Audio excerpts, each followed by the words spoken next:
નમસ્કાર દર્શક મિત્રો, હું છું આશ્લેષા પટેલ અને આપ જોઈ રહ્યા છો અરવલ્લી ન્યૂઝ। भारत की नारी है,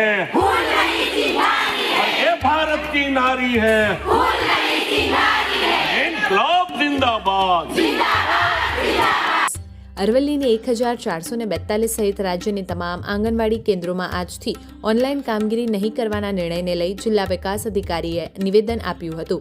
ગુજરાત આંગણવાડી કર્મચારી સંગઠન હવે તેમની પડતર માંગને લઈ આક્રમક જોવા મળી રહ્યું। સુવિધાઓનો અભાવ હોવા છતાં ઓનલાઈન કામગીરી કરવા માટે તંત્રના અધિકારીઓ દ્વારા દબાણ કરતા હોવાના આક્ષેપ સાથે ઓનલાઈન કામગીરી નહીં કરવા બાબતે ગત મંગળવારના રોજ અરવલ્લી સહિત રાજ્યની તમામ ઘટકની સીડીપીઓને આંગણવાડી સંગઠનની મહિલાઓએ આવેદનપત્ર આપી માંગ નહીં સંતોષાય ત્યાં સુધી ઓનલાઈન કામગીરી નહીં કરવા બાબતે જાણ કર્યા બાદ તારીખ 5 માર્ચ ગુરુવારથી ઓનલાઈન કામગીરી બંધ કરી દેવામાં આવી હોવાનું રાજ્ય અને જિલ્લા આંગણવાડી સંગઠનના મહિલા આગેવાને જણાવ્યું હતું। વર્ષ 2022માં આંગણવાડી વર્કરોને ઓનલાઈન કામગીરી માટે મોબાઈલ ફોન આપવામાં આવશે તેવી જાહેરાત કરવામાં આવી હતી, પરંતુ આજ દિવસ સુધી મોબાઈલ ફોન સહિત વિવિધ માંગ ન સંતોષાતા આખરે તંત્રને કુંભકર્ણની નિંદ્રામાંથી જગાડવા માટે આંગણવાડી કેન્દ્રથી ઓનલાઈન કામગીરી બંધ કરી દેવામાં આવી છે।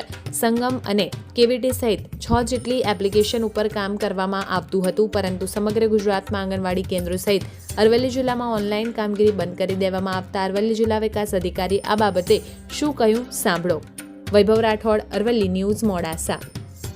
આપના જણાવ્યા પ્રમાણે આઈસીડીએસમાંથી અમુક બહેનો તરફથી ઓનલાઈન કામગીરી કરવા માટે જે ના પાડેલ છે એમાં મુખ્યત્વે એ જ વાત છે કે કોઈ પણ વિભાગમાં ઓનલાઈન સિસ્ટમ મોનિટરિંગ અને સુપરવિઝન માટે હોય જ છે અને ફરજિયાત જ હોય છે, અને એ જ પ્રમાણે આંગણવાડી વર્કર્સ તરફથી ઓનલાઈન હાજરી પૂરવાનું કામ, વિતરણનું કામ, વજન ઊંચાઈના કામો, ફેસ કેપ્ચર વગેરેની બાબતો કરવાની થતી હોય છે।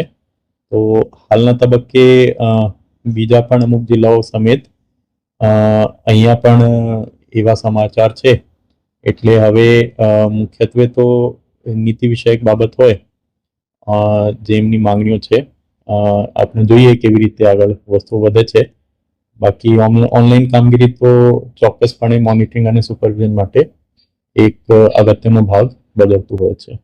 આમાં કોઈ ઓનલાઈન જે બંધ થયું એમાં કોઈ વહીવટમાં અસર થશે ખરી?